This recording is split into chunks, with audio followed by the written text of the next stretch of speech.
today we're going to talk about plane electromagnetic waves in free space. Well, free space, there are few characteristics that we need to look at. So the very first one is that there is no charge. It's like free of charge. So the volume charge density rho would be equal to 0. And since there are no charges and no currents there, so the current density J is also 0 for vacuum or free space. So the Maxwell's equations, they will take the form. The first one we know is divergence E equals 0. Now this is 0 because there's no volume charge density, because the actual form of the equation is divergence E equals rho. The next one is divergence B is equal to 0, and we all know that divergence B is always 0, so B is mu naught H. So for vacuum we have this another property which says that B equals mu naught H. So if I use this relationship, then divergence B should be equal to divergence of mu naught H. That should be equal to 0. So I get this second equation, divergence H equals 0. The third one is curl of E equals negative mu naught del H upon del T. Actually it is del B upon del T, but then I'm replacing B with mu naught H. So mu naught being constant can be taken out of the differential, and H vector is inside here. And finally we have curl of H equals J plus del D upon del T. Now J is 0, so the first term is gone. And del D upon del T, we know that D equals, for free space, it's epsilon 0 E. So I'm just replacing D, vector D here, with epsilon 0 E. And then since epsilon 0 is a constant, comes out of the differential, and hence we got equation 4.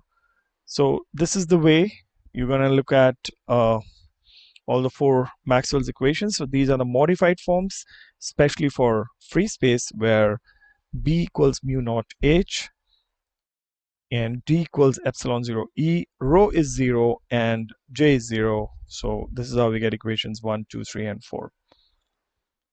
So now we can take curl of equation 3.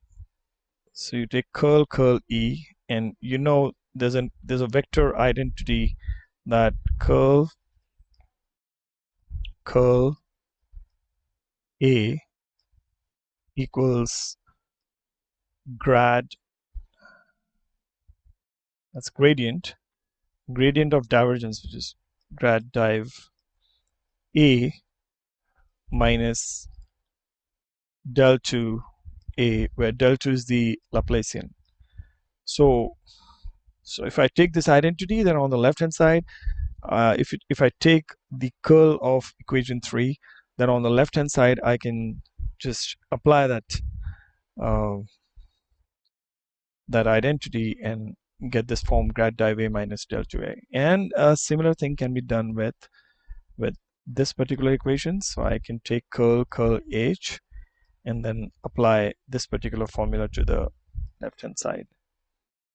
So that's going to be my approach in the future, near future. So right now, these are the 4 Maxwell's equations, and there you see I've taken the curl of equation 3, and I get this, and then I know from my equation 4, this particular term del cross H can be replaced from equation 4, which says that del cross H equals epsilon 0 partial derivative of E. So E upon partial derivative of T. So there again that streak of red line which inadvertently creeps in when you're drawing with the mouse.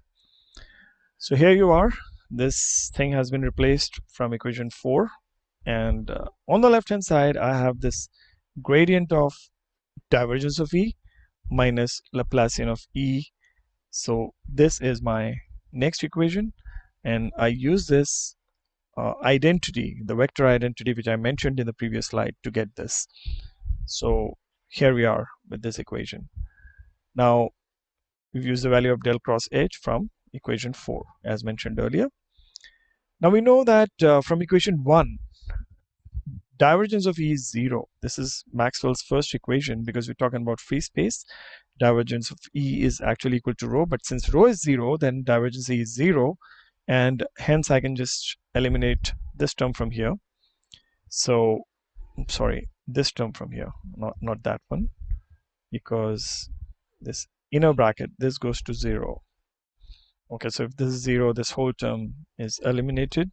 So we have negative of del 2E is equal to negative of this, and this negative sign is common on both sides. That also goes out. And then you have del 2E equals this term, and if you bring this term onto this side, there's a negative sign, and or you can subtract this term on both sides and you get a negative sign with this, and the equation that I get is, here's small incomplete symbol, del 2E minus mu 0 epsilon 0 del 2E upon del T square. And if you look at the dimensions of this, that comes out as square of the velocity, and that's actually the reciprocal of the square of the velocity. So if you compare this with the standard wave equation, which is del 2U, you can use equation on a stretched string, del 2U minus 1 is equal to 1 over v square del u upon del t, del 2U upon del t squared. Yeah, this is a standard wave equation, and if you compare these two, this standard wave equation and this equation, then you get mu 0 epsilon 0 is equal to 1 over v square, or v equals 1 over under root mu 0 epsilon 0, and we can find the speed of these electromagnetic waves. And if you find the speed of these waves, you just plug in the values of mu 0 and epsilon 0, and surprise, you'll be getting c, which is the velocity of light, which is approximately equal to 3 into 10 to the power 8 meter per second. And we're going to see that in a minute, how we can obtain that, right? So, and this is a turning point in the history of mankind, where it was established by Maxwell purely by using electrical and magnetic calculations. He was able to demonstrate that the electromagnetic waves are basically, light is kind of electromagnetic wave. So looking at that equation, del 2E equals minus 1 over v square del 2E upon del t square, and you get a similar form of the equation if you take curl of equation 4 and then proceed with the same way. So you get a similar equation for H. So this kind of gives you an intuition that these E and H are somehow coupled because they're similar in form, and they both represent that, they both look and form as that standard wave equation that I mentioned earlier, del 2U equals 1 over v square, second order derivative, partial derivative of u with respect to time, del t square.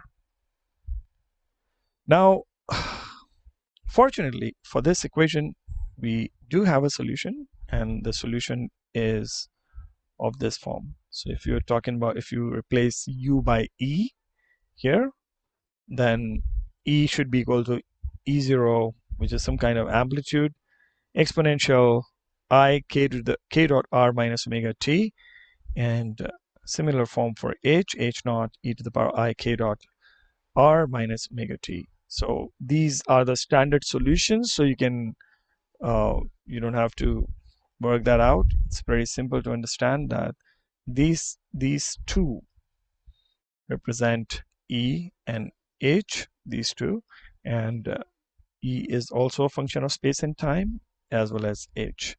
So that's half the job done. We got the differential equation for E and H, and we've also got the solutions to those differential equation. Now what is left is to establish that these E and H vector along with the propagation vector k form a right-handed triad or kind of right-handed coordinate system where all these three are mutually perpendicular to each other. Now for that, I use a vector identity that curl of a vector A equals I, and if the vector is complex, I k cross E. So this can be shown mathematically that del cross E equals I k cross E.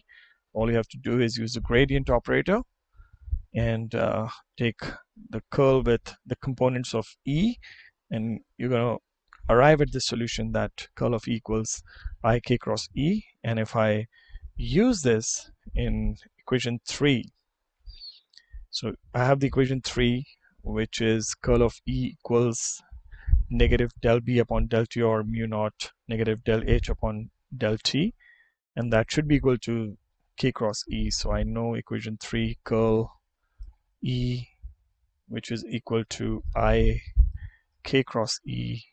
That we just found that out. I k cross E, both are vectors. All here are vectors. So if I miss a hat on top of that, that's actually supposed to be a vector. So negative mu naught del H upon del T, and just plug in the value of H here, which is again from the solution of the equation. So that's H naught e to the power I k dot r minus omega t. So you have k cross E, so that I gets cancelled out. Once you differentiate it, you get this. So you have to differentiate with respect to time here. So this would not be affected here, and this would be affected. So it would be, if you differentiate this equation here, so mu naught is already here, and after differentiation, because this is the variable, you have a negative sign which comes in front here. So that negative sign and this negative sign cancel out ultimately, and you get I omega mu naught H. And once you get that, then k cross E should be equal to, you just cancel out this I mu naught omega H. And you know that cross product of two vectors, if that gives you a third vector, okay, so the cross product of k and E is always going to be out of the plane. So if this is E vector and this one is k vector, and if I take the cross product of these two, then the cross product of k cross E should go perpendicular to both k and E. So this gives you kind of an idea that EK and H form a mutually perpendicular system of axes, and so that's obvious from there. So k cross E equals H. All right, and so this is what we need to see here, that k cross E, they form a right-handed coordinate system, and you can again take the value of k cross H from here and plug it in back here. So k dot E should be 0, and this tells you that k and E are perpendicular to each other, and the cross product of k and E both are perpendicular to H. So that way it forms a right-handed system, coordinate system. And plugging these values in, you can get the dispersion relation, which is omega upon k. We have the k square minus omega square mu 0 epsilon 0 equal to 0. This is the dispersion relation that we got from here.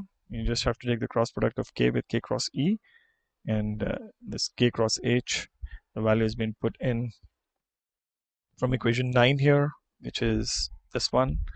K cross H is equal to minus omega mu epsilon 0 E. So I plug in this value here, and once I get that, I have k cross minus this is equal to 0. Now since E cannot be 0, then we have this particular coefficient equal to 0, and that's also, this relation is known as dispersion relation, and you have omega upon k equals 1 upon under root mu 0 epsilon 0, and this is actually the speed of light in in vacuum, that is 10 to the power 8, which I arrived at with another way in the previous slide.